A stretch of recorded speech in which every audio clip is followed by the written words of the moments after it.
नमस्कार दोस्तों। आइए सुने कहानी स्वयं सिद्धा, जो शिवानी जी द्वारा लिखित बहुचर्चित कहानियों में से एक है।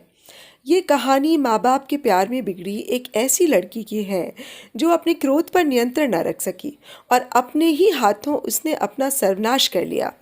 दोस्तों, यदि आपने अभी तक मेरा चैनल सब्सक्राइब नहीं किया है तो मेरी विनती है कि आप इसे सब्सक्राइब कर लें और मेरी कहानियों को लाइक और शेयर कर लें।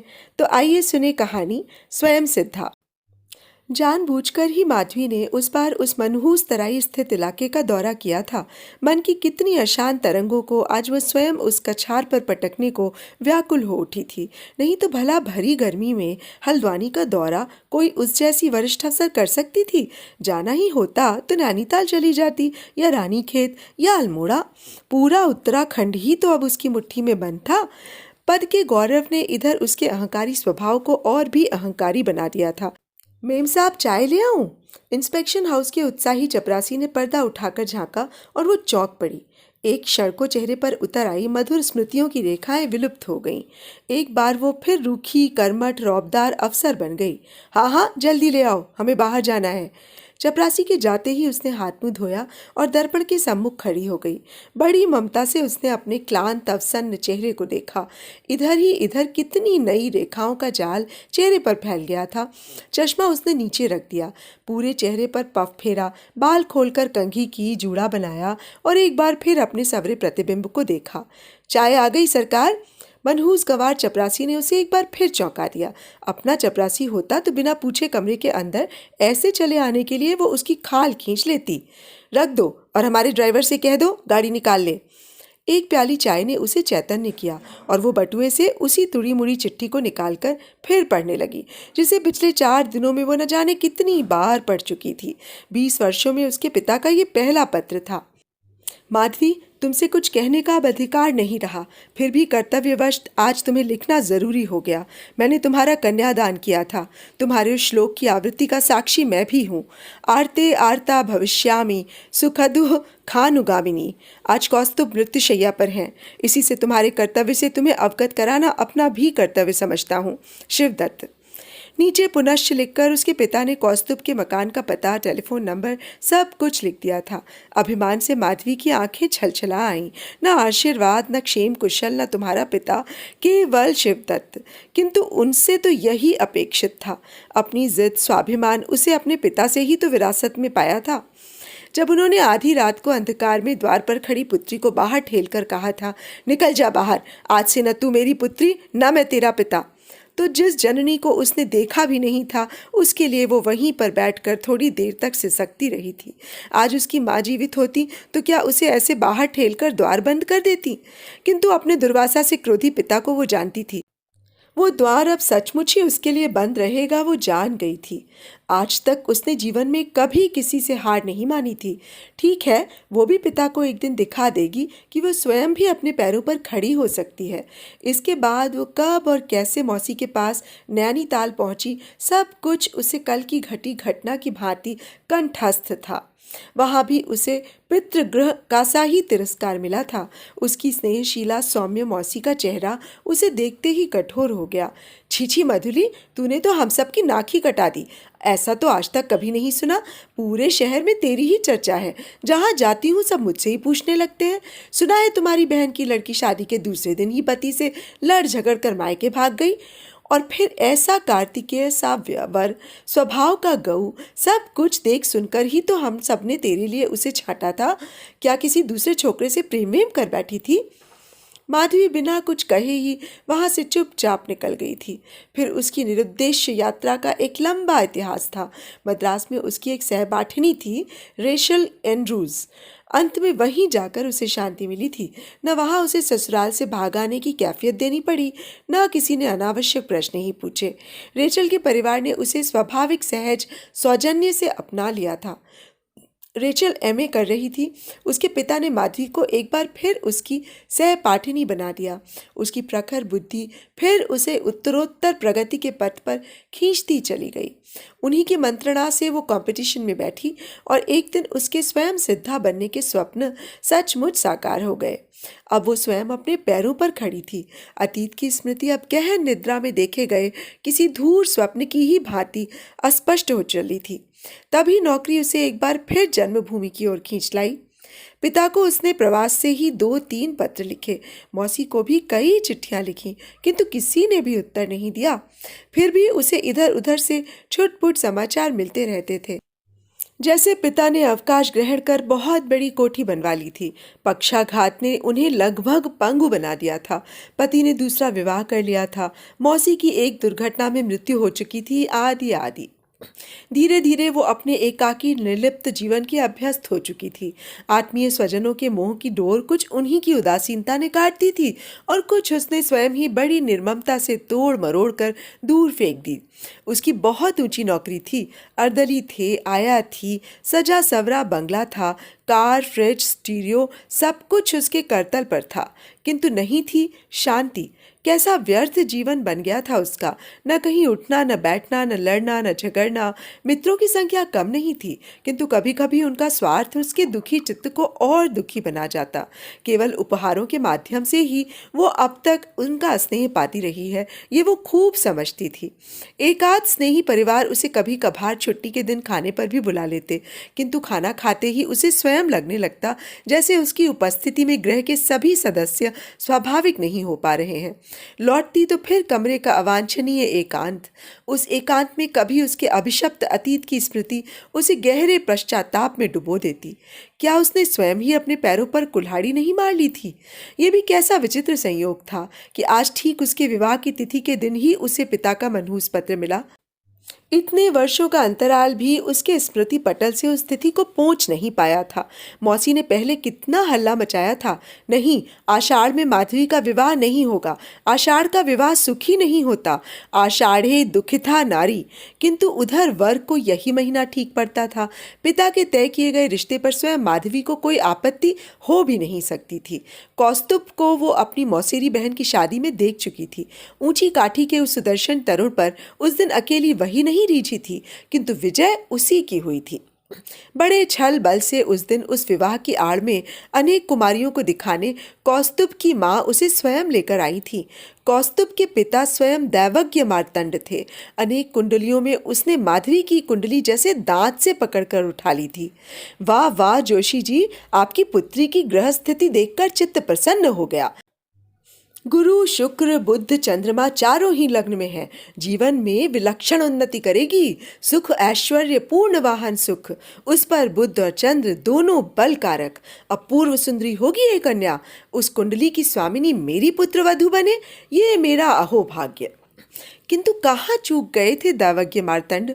जीवन में उसने विलक्षण उन्नति भी की, ऐश्वर्य भी भोग रही है और उस घातक सौंदर्य की स्वामिनी भी रही है जो कभी उसकी नौकरी का सबसे बड़ा सिरदर्द बन गया था। किंतु उसके राजयोग के साथ साथ उसके राजभंग योग को उसके ससुर क्या नहीं देख पाए होंगे? विदा से पूर्व ही तो उसे वो पत्र मिल चुका था जिसने उसके राजयोग की धज्जियां उड़ा दी थी। बड़ी भूल कर रही हो माधवी, जिसकी सोने की काया पर रीछ कर दुल्हन बनी उतावली डगे भरती जा रही हो, वो काया तुम्हें कभी सपने में भी नसीब ना हो। इसका मैंने टोना टोटका अनुष्ठान सब कुछ किया है। माधवी, अपने रूप के मद में मत रहना। उससे भी अधिक घातक रूप की वारुणी पिलाकर मैं तुम्हारे पति को बहुत पहले ही मदालस बना चुकी हूँ। तुम्हारी ही राधिका। क्रोध से माधवी की पूरी देह थरथरा उठी थी। कौन थी वो राधिका? एक बार जी में आया चिट्ठी उठाकर मौसी को दिखा दे, किंतु मौसी का उत्फुल्ल चेहरा देख उसे मलिन करने का साहस नहीं हुआ था। उसने उस चिट्ठी को ब्लाउज में खोस लिया था। ससुराल पहुंचते ही दुर्भाग्य से उसका घूंघट उठा। पहले पहल उसका चेहरा देखने वाली भी वही राधिका थी। कहो जी, मेरी चिट्ठी मिली थी ना? फुसफुसाकर वो फिर खिलखिलाती दूर छिटक गई थी। पूजा के बाद सास उसे गावा तकिया लगाकर बिठा गई तो क्षण भर के उस एकांत में वो सुंदरी चुलबुली फिर उसे घेर कर बैठ गई। सचमुच ही मैं तुम्हारी सौत हूँ माधवी। आज रात को अपने पलंग पर हमारे लिए भी जगह रखना, समझी? क्रोध से संभ्रांत शिष्ट माधवी के कपोल दग्ध हो उठे थे। कैसी बेहया थी यह अपरिचिता। फिर जीवन की उस अविस्मरणीय रात्रि के एकांत में जब पति ने उसका चिबुक स्पर्श कर चेहरा उठाया तो दिन भर का आक्रोश सिसकियों में फूट पड़ा था। मुड़ी सी चिट्ठी उसने पति को पकड़ा दी और घुटनों में सिर डालकर सिसकने लगी। ये उसी मधु यामिनी का आरंभ था जिसके उसने कई रातों तक जग जग कर मधुर सपने देखे थे। कुछ देर तक कमरे में एक विचित्र निस्तब्धता छा गई।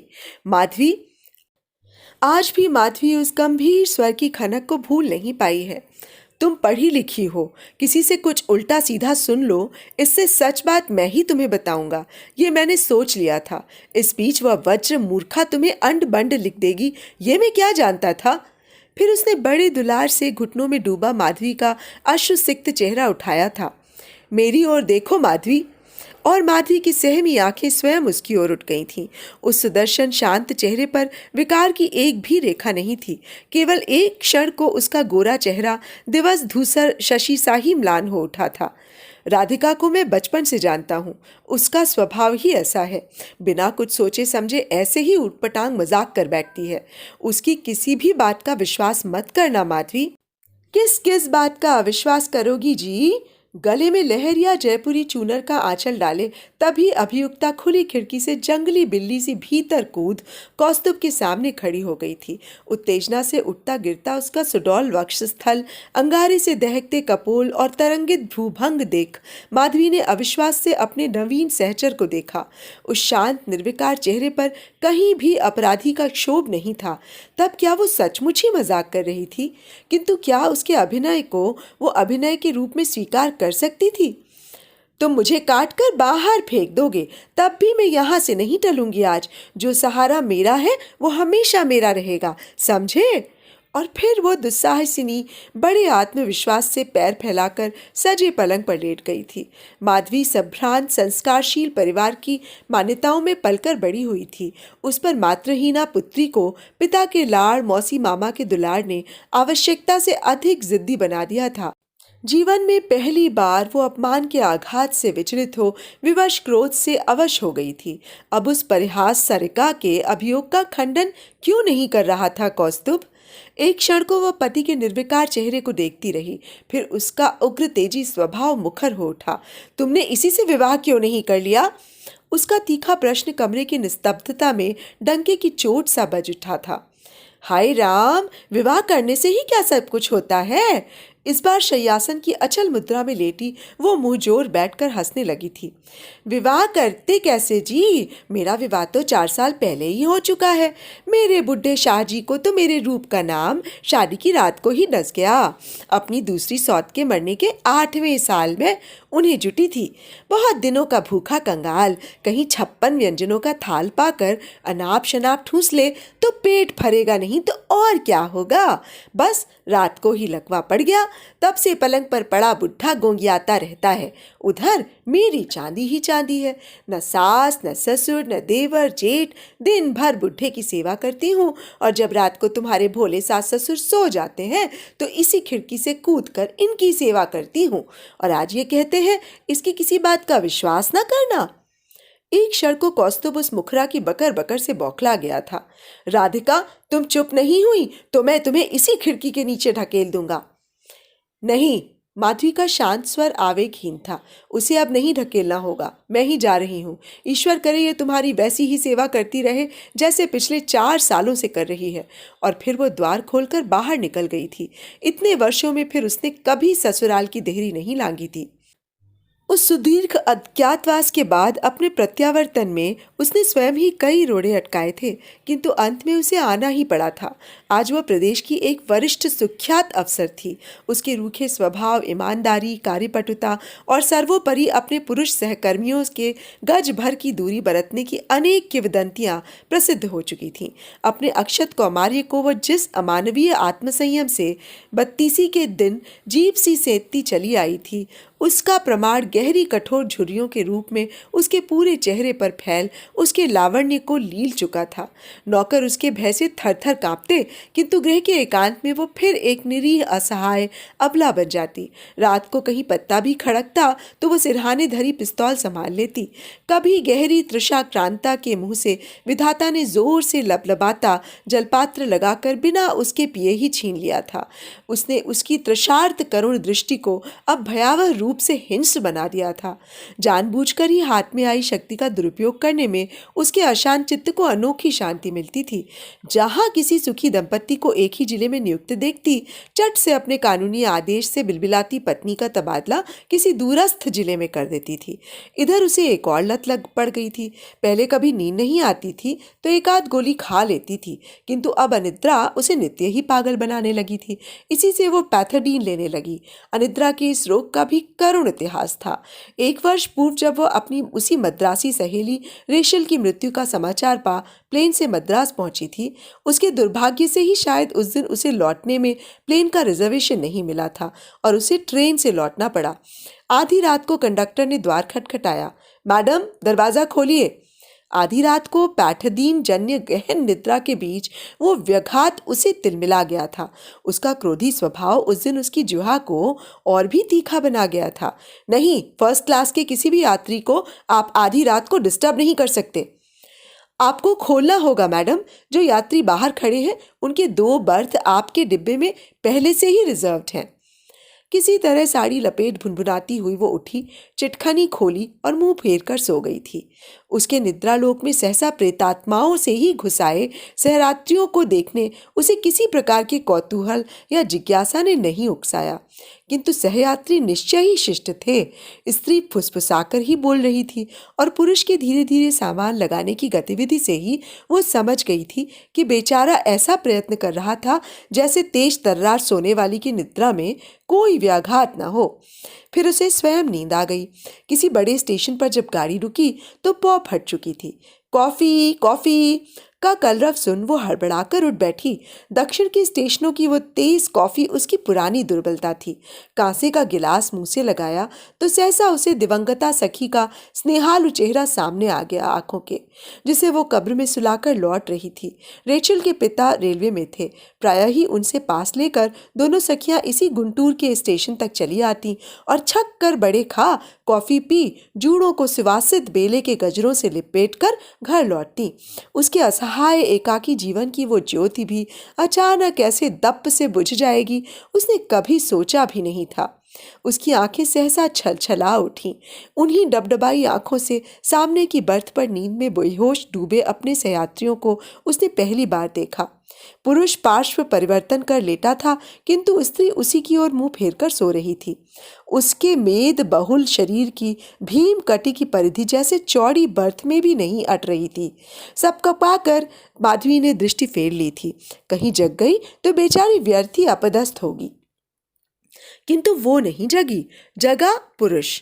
अपने दोनों लंबे पैर झुलाते ही वो एक सामान्य से झटके से ही नीचे उतर आया।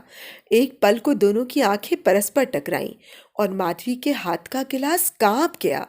विधि का ये कैसा क्रूर परिहास था। वो आपात मस्तक भी बदल गया होता तब भी वो उसे पहचान सकती थी, किंतु उसे तो कालचक्र ने जैसे छुआ भी नहीं था। वैसी ही गंभीर आकृति, अतनु सा वही मनोहारी रूप। वो स्लीपर पहन बाहर चला गया।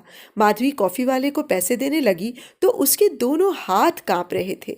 जिस घाव के टांके भी उसकी त्वचा में घुल मिलकर एकाकार हो गए थे, आज वही घाव किसी पुराने नासूर की भांति रिसने लगा था। इतनी रात को वो दूसरे डिब्बे में भी तो नहीं जा सकती थी। पौ फटने पर भी दिवा लोक धूसर था। उधर गाड़ी ने सीटी दे दी थी। उस लंबी यात्रा के अवांछित साहचर्य के विषय में सोचते ही उसके सारे शरीर का रक्त माथे पर चढ़ कनपटी पर घन किसी चोट करने लगा। हर वक्त इतने टेंशन में रहती हो माधवी, उस पर तुम्हारा रक्तचाप भी तो बहुत सुविधा का नहीं है। तुम्हारे दिमाग की नसें कभी फट गई तो मुझे आश्चर्य नहीं होगा, कभी रेशल ने उससे कहा था। ठीक ही कहा था उसने। सामने हिडिंबा सी पसरी सौत की उपस्थिति ही फिर उसकी फड़कती रगों को शांत कर गई थी। निश्चय ही वो उसकी सौत थी। कौस्तुभ की माँ या बहन तो हो नहीं सकती थी, क्योंकि उस सास के गोरे उजले चेहरे और ननद की सौम्याकृति को वो एक ही दिन देखने पर भी अब भी पहचान सकती थी। तब वो कहाँ गई जिसने उसके सौभाग्य का मधुपात्र छीन उसके हाथ में भिक्षा का खप्पर थमा दिया था? हे भगवान, अभी वो गुसलखाने से लौट आएगा और निश्चय ही उसकी सौत से उसका परिचय करा अपना प्रतिशोध ले लेगा। किंतु जब तक लौटा तो उस रहस्यमय व्यक्ति का संयमित आचरण देख वो दंग रह गई थी। न उस सौम्य चेहरे पर विकार की एक रेखा उभरी, न उसने दूसरी बार आंख उठाकर ही उसकी ओर देखा। उसकी पत्नी जगकर बाथरूम जाने लगी तो माधवी ही कनखियों से उसे देखने का लोभ संवरण नहीं कर सकी थी। लेटने पर उसके शरीर विभत्स रूप से मोटा लग रहा था, किंतु खड़ी होने पर मांस स्वयं ही छट छट कर विभिन्न कोष्ठ प्रकोष्ठों में समा गया। फिर भी उठने झुकने में उसे कष्ट ही हो रहा था। एक विलंबित डकार लेकर वो गुसलखाने चली गई तो दोनों उस डिब्बे में अकेले रह गए। माधवी का हथपिंड जोर जोर से धड़कता जिह्वा पर ही आ गया। अब वो अवश्य ही कुछ कहेगा, पर वो माधवी की उपस्थिति से एकदम ही उदासीन बना अचल मुद्रा में अखबार पढ़ता रहा। तब क्या उसने माधवी को नहीं पहचाना? नहीं, ऐसा कभी नहीं हो सकता। जिसने भी उसे इधर देखा था हमेशा यही कहा कि इतने वर्षों में भी वो जरा भी नहीं बदली। फिर जिस व्यक्ति ने 20 लड़कियों की भीड़ से छांटकर उसे पसंद किया था, वो उसे कभी ऐसे भूल सकता था? क्या पता वो स्वयं ही भूल कर रही हो। इतने बड़े संसार में क्या एक से दो चेहरे नहीं हो सकते? हो सकता है कोई उसी के से चेहरे मोहरे का और कोई हो। मन का वही अदम्य कौतूहल सौत के आने से पहले ही फिर एक अविवेकी प्रश्न बनकर उसके मुंह से फिसल गया था। क्यों, तुम्हारी राधिका रानी कहाँ गई? प्रच्छन्न व्यंग्य से पहले वो चौंका। फिर जैसे कृष्णवर्ती तृतीय गंभीर मेघावली के बीच प्रातःकालीन सूर्य की मंद मधुर रश्मियां दिवालोक से दिशाएं रंग जाती हैं, ऐसे ही मधुर स्मित का परिहास उस गंभीर चेहरे को उद्भासित कर गया। मर गई कहकर वो फिर अखबार पढ़ने लगा। मन ही मन वर्षों के अनकहे उपालंब दोहराती माधवी पल भर को विक्षिप्त सी हो गई थी। मूर्ख मूर्ख अहंकारी, उस दिन जब मैं आधी रात को आंसुओं से अंधी आंखें पोंछती तुम्हारे घर से निकल गई, तब बाहों में बांधकर तुमने मुझे क्यों नहीं रोका? क्या तुम नहीं जानते थे कि मैं पिता के सिर चढ़ी जिद्दी अविवेकी किशोरी पुत्री थी? मेरे पीछे पीछे भागकर नहीं आ सकते थे? आंख उठाकर देख ले मूर्ख, आज मैं स्वयं सिद्धा हूँ। किसी पुरुष के स्कंध स्पर्श की मुझे कामना नहीं है। यही नहीं, जिंदगी की दौड़ में मैं तुम्हें बहुत पीछे छोड़ गई हूँ। तुम्हारे व्यक्तित्व पर पैबंद सी लगी इस मोटी भुरकुस भैंस का बोझ तुम्हें जीवन भर ढोना होगा। और मुझे देखो, अपनी ही क्षणिक मूर्खता से तुमने किस सौंदर्य मणि को गंवा दिया। जानते हो आज मैं कितनी बड़ी अफसर हूँ? बीसीओ डिप्टी सेक्रेटरी मेरी तर्जनी के आदेश से उठते बैठते हैं। उसके व्याकुल हृदय से उठती उसकी प्रत्येक अनकही गर्वोक्ति कंठ तक आकर बूमरांग सी फिर उसी के संतप्त हृदय में गई। उसे तब तक निचोड़ती रही जब तक हाथ मुंह धोकर उसकी सौत नहीं लौट आई। वो इस बार मांग पट्टी सवार नहा धोकर कुछ निखर आई थी। सांवले चेहरे की श्यामल आभा अब गेहुए रंग में बदल गई थी। चाय वाय कुछ मिलेगी जी? उसने पति से पूछा। फिर हंसता चेहरा अपरिचिता माधवी की ओर इस अंतरंगता से फेरा जैसे प्रश्न उसी से पूछ रही हो। ये मरी कड़वी धतूरे सी कॉफी तो हमसे पी नहीं जाती। सुनो जी, जरा जाकर देखो डाइनिंग कार है या नहीं। अगला स्टेशन आने दो, मैं बैरे को ऑर्डर दे आऊँगा।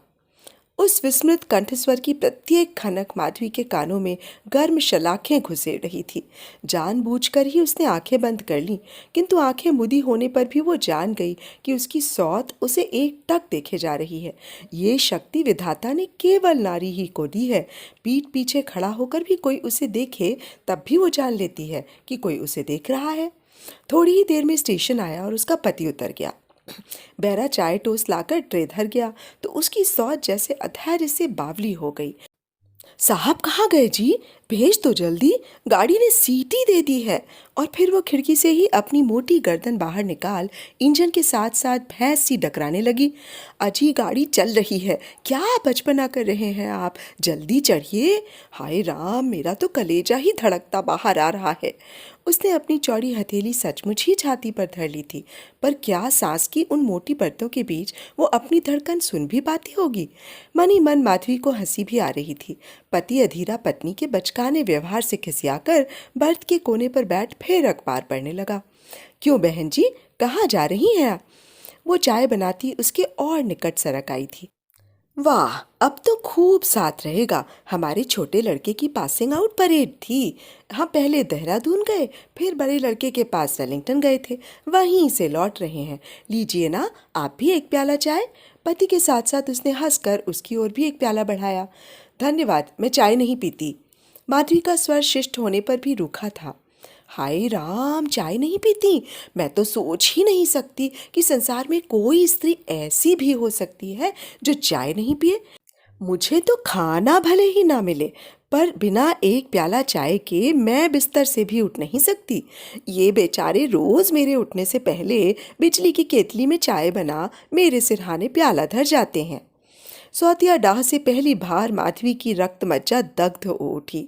छी छी, ऐसी मुटल्ली पत्नी से भी कोई क्या इतना लाड़ लड़ा सकता है? वो फिर बड़ी उदासीनता से एक पत्रिका खोलकर पढ़ने लगी। उधर उसकी सौत कटोर दान के चमकते ढकने खोल पति के सम्मुख तरह तरह का नाश्ता सजा रही थी। एक बार उसने फिर 2 खुले डिब्बे माधवी के सामने बढ़ा दिए। अच्छा, ये तो लीजिए, मेरे गले के नीचे तो यहाँ के इडली डोसे नहीं उतरते, इसी से ढेर सारा नाश्ता बनाकर साथ रख लाई थी। मुझे तो इतनी सुबह कुछ खाने का अभ्यास नहीं है, मुझे प्लीज क्षमा करें। उसके स्वर का रूखापन इस बार करारे चांटे सा ही पास बैठे पति के गाल पर पड़ा। क्यों जिद करती हो? उसने माधवी से भी अधिक रूखे स्वर में पत्नी को डपट दिया, किंतु उसकी खाल निश्चय ही गैंडे की थी। नाश्ता करते ही वो फिर हंसती उसकी ओर सरक आई।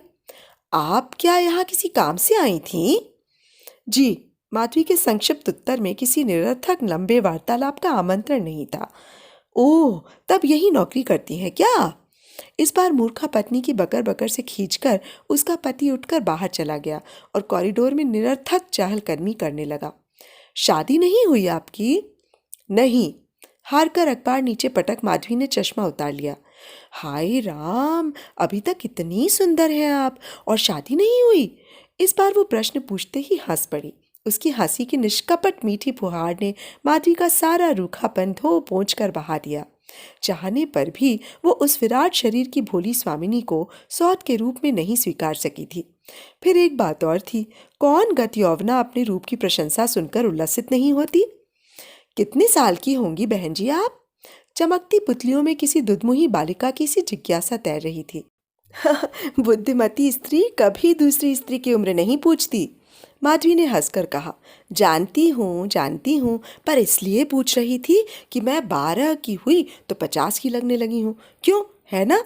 मेरे मायके में सबकी बाढ़ ही ऐसी है। कई बार सोचती हूँ डाइटिंग करूँगी, पर अब डाइटिंग का क्या होगा?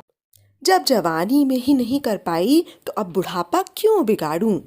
कौन अब मुझे दुल्हन बनना है? फिर ये तो है स्वभाव के गऊ। ये डर भी तो नहीं है कि इधर उधर मुंह मारेंगे। पान की डिबिया खोल उसने फिर माधवी की ओर बढ़ा दी। हे भगवान, क्या पान भी नहीं खाती? तब खाती क्या है जी? चरी भूसा? वो तो अच्छा हुआ मैं चूना कत्था एक ढोली पान सब इंतजाम घर से चली थी करके। नहीं तो यहाँ के पान भला कोई खाने वाला खा सकता है? मरे चीनी पाक कर बीड़ा थमा देते हैं। माधवी जितना ही उसे देख रही थी उतना ही उसका कलेजा ठंडा होता था। देखने ही में नहीं, उसके उठने बैठने का तरीका भी उसके व्यक्तित्व सा ही थुलथुला था। उठती तो कभी साड़ी की भांजे ही सरसराकर धरा पर बिखर जाती, कभी लंबे आंचल से बुहारी सी लगाती, कटोरदान का ढकना छन्न से नीचे गिरा देती, और कभी सुराही ढुलका देती। किंतु व्यक्तित्व कैसा ही ढीलम ढाल हो, उसका अलमस्त स्वभाव उसके सब दोषों को ढक देता था। जब रेल के फर्स्ट क्लास को ही इसने ऐसा कूड़ागर बना दिया तो राम जाने घर को कैसा रखती होगी। माधवी यही सब सोचती अपने परित्यक्त पति को अपने सजे सवरे गृह की छटा दिखाने को मन ही मन व्याकुल हो उठी थी। एक एक तिनका जीभ से उठा कर रख देती थी वो। मजाल है कि पलंग पोश का एक कोना तो उठ जाए। पर्दे हर हफ्ते बदले जाते थे और किचन ऐसा झकझक कि फर्श के दर्पण में कोई भी अपना मुंह देख ले। साड़ी पहनती तो चाहे पहनकर दिन भर मिट्टी में लोट पोट लगा ले, ना एक भांज इधर ना उधर। ड्राइंग रूम की सज्जा में तो उसने अपना आधा फंड ही फूंक दिया था। दिल्ली जाकर उसने उस महिला की दुकान से फर्नीचर खरीदा जो केवल 5 स्टार होटलों के लिए फर्नीचर बनाती थी। कभी कभी वो अपने परिचित मित्रों को खाने पर बुलाती तो बेचारे कभी ऐसे ही भोजों पर दी गई उसकी रूखी हिदायतें स्मरण कर बच्चों को घर पर ही छोड़ आते। शुक्ला जी, ये पायदान मैंने त्रिवेंद्रम से मंगवाया था, कैसा लगा?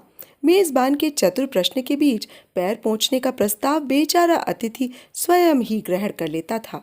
मिसेस मित्रा, ये डिनर सेट कैसी लगी आपको? देखिए ना, वैसे तो सनमाइका पर मैट बिछाना मुझे एकदम नापसंद है, किंतु कभी कभी हमारी हिंदुस्तानी ग्रेवी जो दाग मेज पर छोड़ जाती है। अभागा अतिथि फिर क्या ग्रेवी की एक बूंद भी मेज पर गिरा सकता था? अरे, इस बार भी आप दोनों अकेले ही आए, बच्चों को क्यों नहीं लाए? किंतु स्वर का उल्लास पूरे चेहरे पर फैल स्वयं उसके प्रश्न का असमर्थन कर देता। बेचारे अतिथि बहाना बना देते कि बड़ी को होमवर्क करना था, छोटे को मास्टर साहब आते हैं पढ़ाने के लिए, आदि आदि। माधवी मन ही मन सब समझती थी और कभी कभी उसका चित्त खिन्न हो उठता। उसे बचपन में पढ़ी उस स्वार्थी दैत्य की कहानी याद हो आती जो अपने सजे धजे बाग में बच्चों को नहीं खेलने देता था। इसी से उसका बाग हमेशा बंजर पड़ा रहता।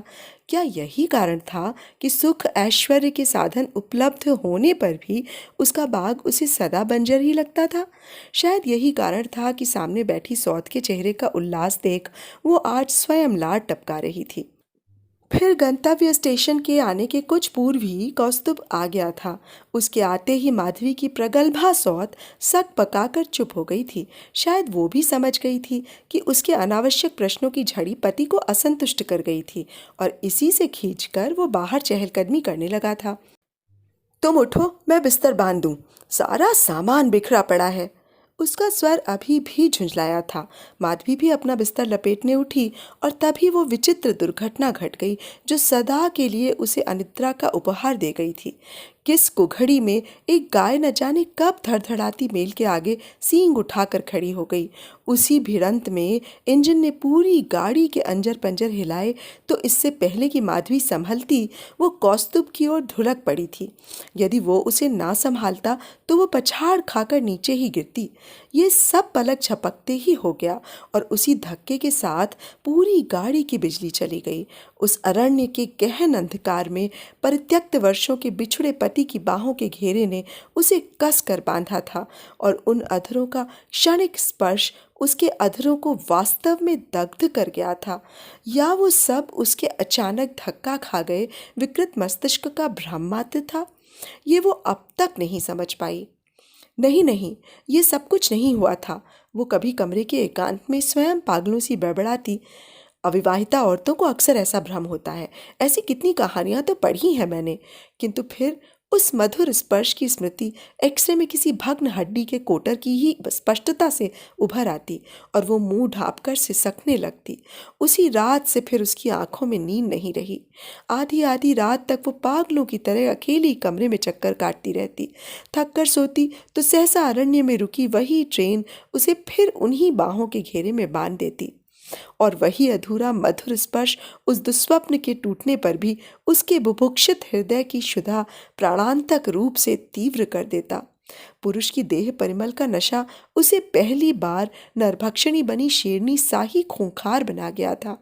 गत्योवना का विवेक भी कभी वेगवती नदी के कगार पर खड़े सशक्त वृक्ष की ही भांति अचानक भरभराकर गिर पड़ता है, ये वो जानती थी।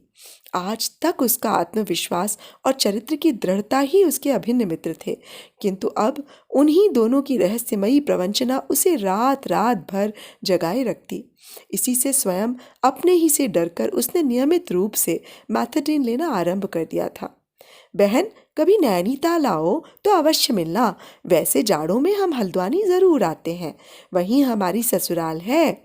उसकी सौत ने उसे हंसकर अपने पति का काट थमा दिया था। आज पिता का पत्र उसे किसी बिसरी ससुराल की ओर खींच लाया था।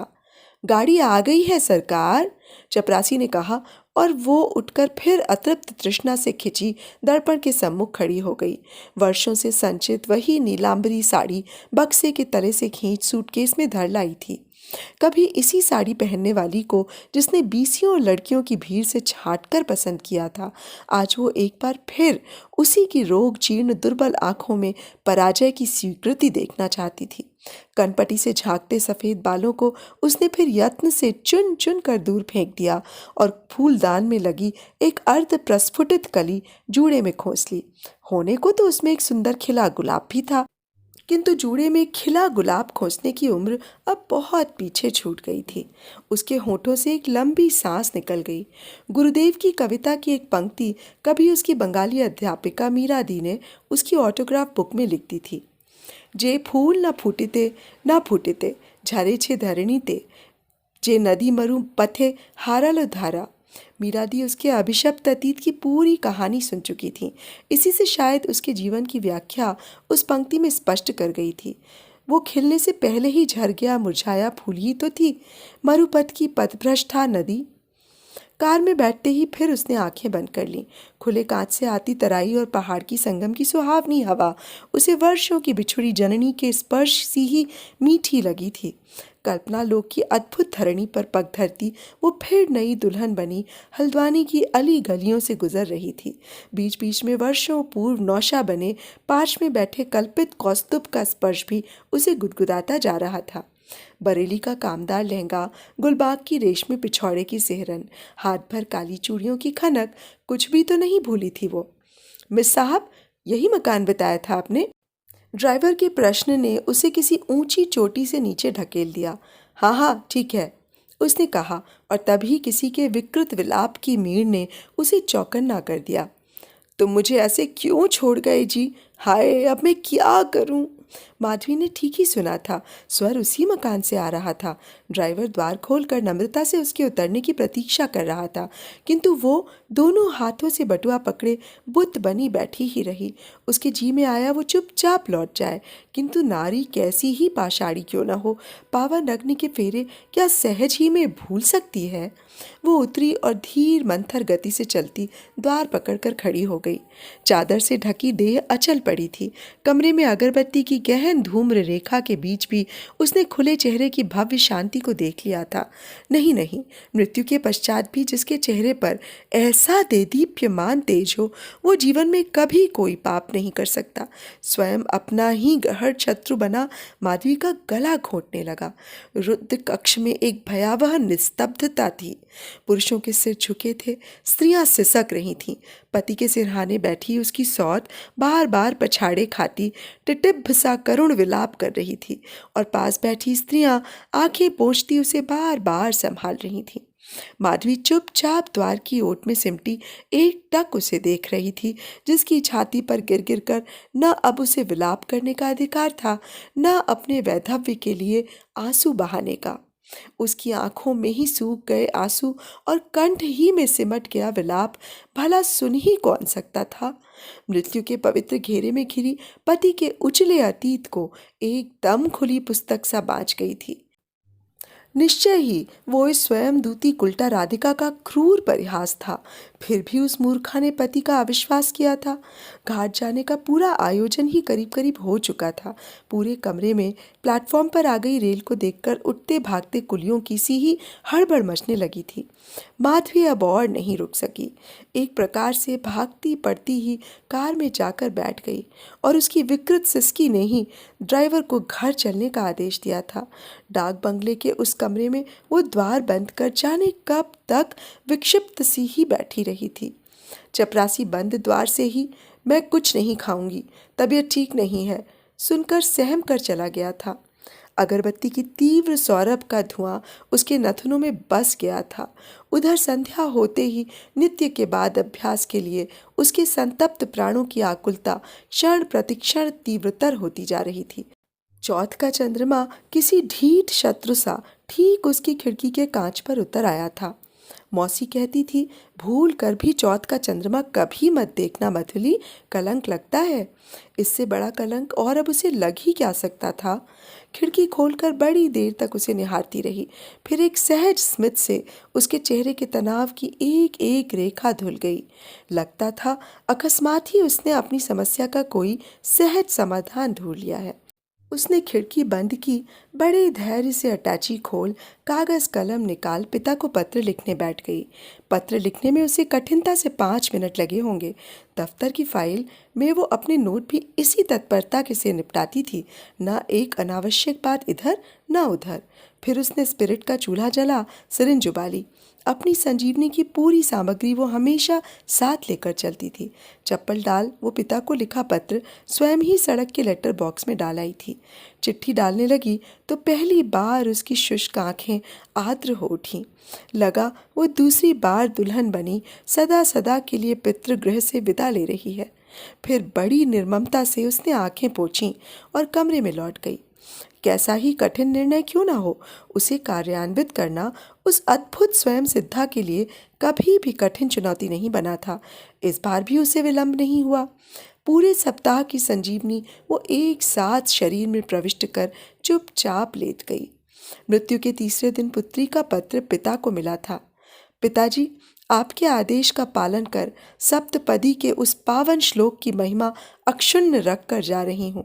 जानती हूँ मेरा अपराध आपकी दृष्टि में ही नहीं, स्वयं मेरी अपनी दृष्टि में भी अक्षम्य था, किंतु क्या मेरा ये पश्चाताप उस कलुष को स्वयं प्रक्षालित नहीं कर देगा?